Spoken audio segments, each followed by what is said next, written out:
Hello and welcome back to the Handy Women Show. I am your host, Geraldine Anello, and in this segment today, we are doing the What Not to Do, which is one of my favorite because it is handy women who dare sharing their mistakes because as we all know, it is through mistakes that we actually learn how to do things right. And I am so happy to hear those stories and know that people dare share them and spread their knowledge with us. So for today's What Not to Do, I have Kat Stibley with us. Hi, Kat. Hello, nice to meet you. Nice to see you too. It's been a while since your spotlight and your first What Not to Do on painting, which was so fun.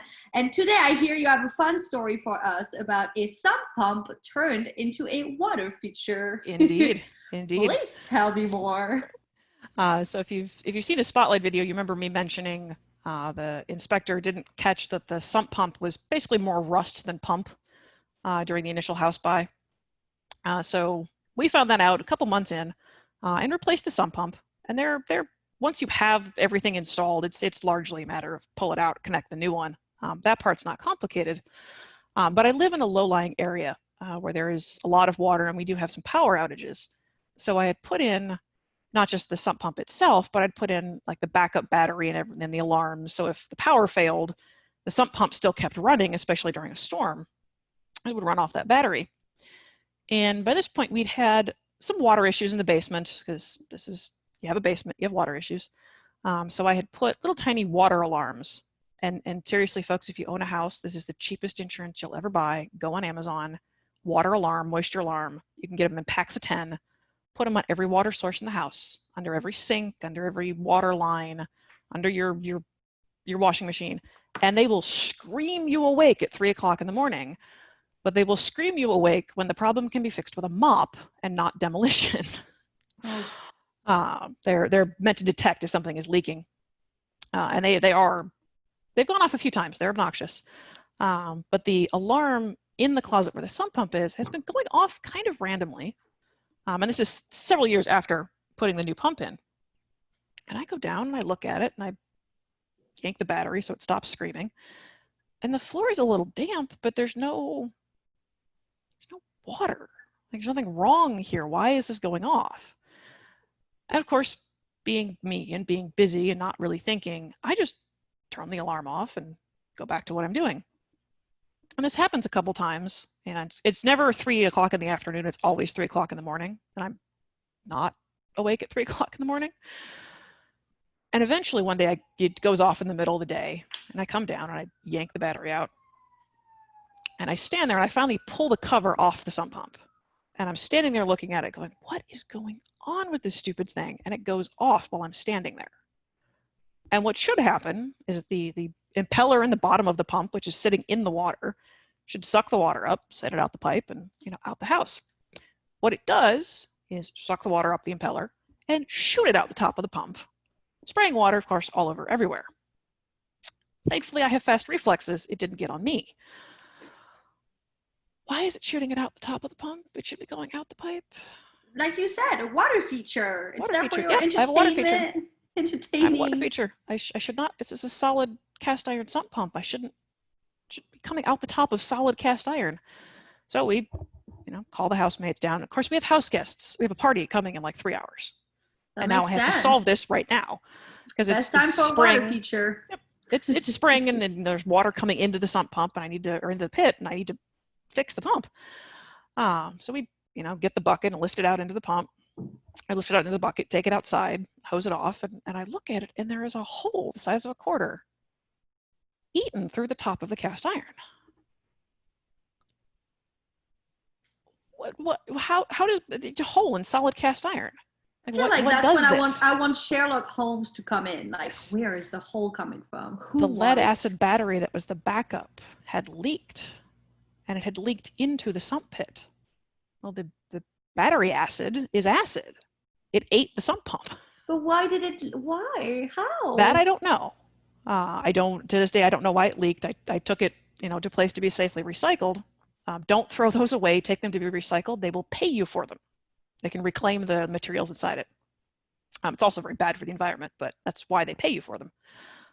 But it did eat a hole through the sump pump. And it was one of How do you those, fix the hole? Do you just you buy a new pour? sump pump. No, you can't just patch it up. No, there's no way to. I mean, maybe a welder that has tools for that could, but certainly not anything I could do. But I mean, it's a big hole, right? Like, It's about the size of a quarter at that point. yeah. So at that point, it was just, and I don't, and having figured out the battery is leaking, well, now I don't want the battery in the house anymore. I want that safely disposed of with a recycler. And so it just, you go back to your home improvement store and you buy an entirely new sump pump. How much does that go for?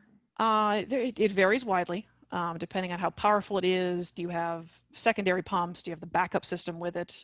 Your cheapest are going to run 150 to 200. By the time you get up into the more powerful ones or with the backup batteries, I think it was 500 or 600 for mine with the battery and everything. And then you can get into ones that tie into your Wi-Fi and can send you alerts even when you're not home. And it just, you can add all the technology on that you want, and it just keeps getting pricier. That's helpful, because a lot of people have homes where they're not always at. Yeah. You have your country a lot of the, home, the moisture detection systems now, the ones I have are just scream you awake, but they make ones that tie into your Wi-Fi now that can, alert you if a pipe breaks when you're not home, kind of thing. Yeah. And, enough to send a neighbor over to solve it. And that's why I joked I was lucky I had good reflexes, because that water was full of battery acid. I mean, that's just wild. Like, how often does that even happen? Is that a thing? Or is it just one randomly? I can tell you it's happened at least once because I was there. I mean, when you've told the story, have you ever met people who knew of that happening before? I don't think so. Yeah, you just I don't think so. Stumbled upon a fluke right there. Yeah, I got nothing.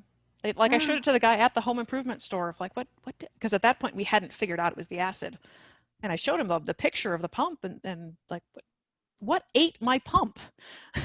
Yeah, seriously. There's a hole where it shouldn't be. And he had never seen it. How old was the pump? A couple of years at that point, because that was the one we put in after the one we bought with the house had failed. So now I've gone through 3 sump pumps, and but this is wave goodbye. But this is the one. This is the sump pump now. Yep. Yeah. This is now the sump pump. We're good. But yeah, it's one of those mistakes. It's not your mistake. I mean, the only lesson learned here is that when your water alarm goes off, trust it. Yeah. Have a moisture alarm. It's there for a reason. Yeah. Well, I love that you told this story with a shirt. Can you show us? Because I know you told me it shows whiskey, and then what does it say? It's whiskey and bad decisions. Bad decisions. So the bad decision story of most of my home improvement career. That's for everyone out there who does not want to trust their moisture alarm, or worse, does not have a moisture alarm. So lesson learned. Thanks to Kat and the crazy lead battery story. and take the lead batteries to be recycled. They really will pay you for them. It's not much, but it's an important part of keeping that out of a landfill. How much do they pay? Like $5 or $10. That is not bad. It's not, it's not a quarter. So yeah, it's not the quarter size hole that they can yes. Watch out. Indeed. Well, thank you so much for sharing that epic story. The story of the battery led sump pump turned to water feature. Yes. Dun, dun, dun. Thank you, Kat. You're welcome. Bye. Bye-bye.